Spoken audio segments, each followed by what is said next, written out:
Welcome back to the show. Now, the IA T20 Super Challenge Olam Cup is a unique opportunity for cricket fans here in Singapore to get up close and personal with some of the biggest names in the game.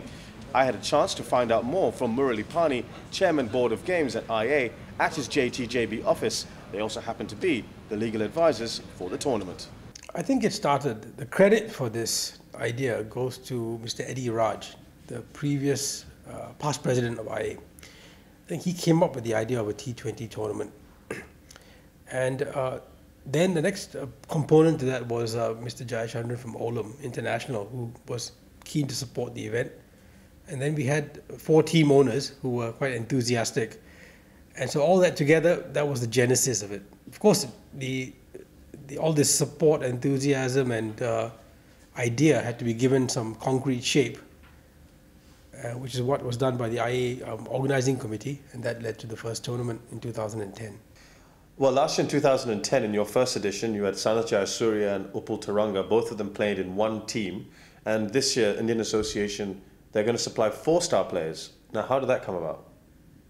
Well, this tournament had 3 primary aims from the very outset. One was integration through sport between Singaporeans and newly arrived Indians. The second aim, really, was to play our part in the development of cricket in Singapore. And the third aim was to hold a really exciting, high-quality event. So to achieve those aims, that was why the tournament had to develop. And the aim is to develop the tournament every year. To do so, we needed more stars, more prize money, more pizzazz, more pomp, just more excitement, really. So we went for the 4 stars, really, to just bump up the excitement levels. Because last year we learned that the crowds really followed the stars. And whenever the teams without the stars played, you saw a distinct lack of crowd. And so this year we wanted to make sure that all the teams were equally, had the pulling power in terms of stars. Well, we've mentioned the 4 iconic players that IA is going to provide, but I hear that the teams themselves have got their own star players. Tell us a bit more about them. Absolutely. I mean, I think the 4 stars that the Indian Association took upon itself to bring in the 4 stars and bear the cost of doing so as its commitment to the tournament. And that served as a catalyst for all the teams. The teams got really into it, I must say, to their credit. And all of them want to win. They're not in this for fun. It's not a carnival. This is a serious tournament.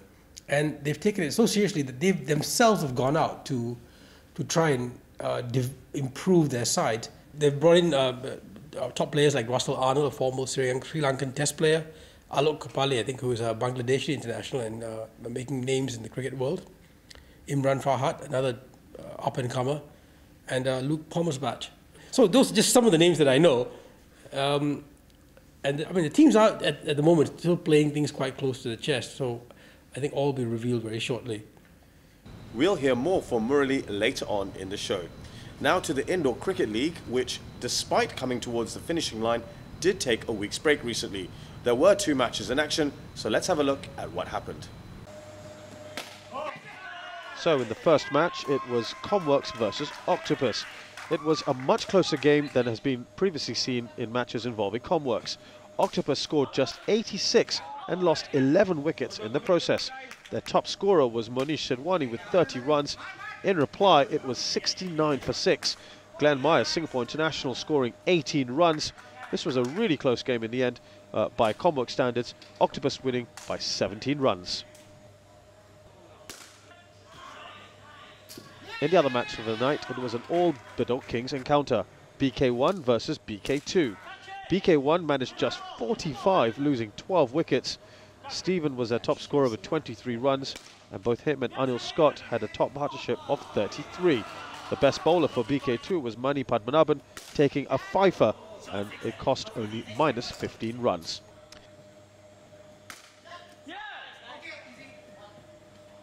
Well, BK2 scored a whopping 134 for 9. Andy was their top scorer with 22, but the best partnership belonged to Lalit Silva and Tim Jaja. They put on 34. Best bowler for BK1 was Julian Tate, 2 for 5 runs. So surprisingly, BK2 winning this by 69 runs.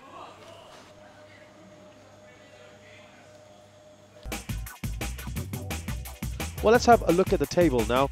and that BK1 versus BK2 result means that BK2 take the plate. They top the table in that end of the table, and it now means in the top half is just one round of matches to go. Organised Chaos look odds-on favourite to take it, and BK1 will look at that last performance, which was very disappointing for them. Well, it's that time of the show again where we give you a coaching tip. Here's our resident coach, Arjun Menon. Take it away, Arjun. Segment, we're going to look at the grip, I think, which is a very important aspect of batting. For most beginners, it's quite important to know some of the three coaching points associated with holding the bat. So I'm going to use Chirag here to show you what the grip's all about. The first important thing about holding the bat is to get your V's up. So if you get two hands out like a V, Chirag, just put your two hands out like a V. If he holds his hands up, you can actually see two V's there. If he folds these fingers in, sorry, keep these two out, fold these fingers in, right? You see letter V, the other one, letter V. Get your two V's, put them on the bat, and it's very important that when you do this, both the V's are lined down to build a splice. So you just want to hold the bat up, okay? That's very important. Now, it's also important to know that you shouldn't have too much of a gap in between, because if you have too much of a gap in between, you won't have as much control over the bat. Both hands tend to work against each other. So it's quite important also to get your hands together on the bat. Where you hold it, being it too low or being too high, really is a personal preference. If you look around the world, there are a lot of batsmen who actually hold it too high or hold it too low. So it doesn't really matter what you feel comfortable with. So it's quite important to make sure that you look at individuality. The most important aspect of bowling, we're just going to look at general medium pace bowling, is the grip. As well, to hold the ball when you're actually doing medium pace bowling. Once again, I've got my faithful accomplice Chirag here is going to show us what to do. So as you see, I've put the ball into his hands, and what's most important is he's actually got both his fingers running on the seam of the ball and not away from the seam or not too close on the seam. They're quite evenly spaced, as you can see. He's got his thumb actually based on the seam underneath and not off to the sides. That's very important. Two other fingers don't do as much, but what they have to do is get tucked in and maybe onto the side. You don't want it hanging out. Okay, but it's very important to have this, because if you have this, it's very easy to get the ball out straight on release, which is very, very good for medium pace bowlers to keep the seam nice and straight. Up next on our show, our I Declare segment discusses the banning of runners in international cricket. And we'll have more of that discussion with Murali Pani on the Onam Cup.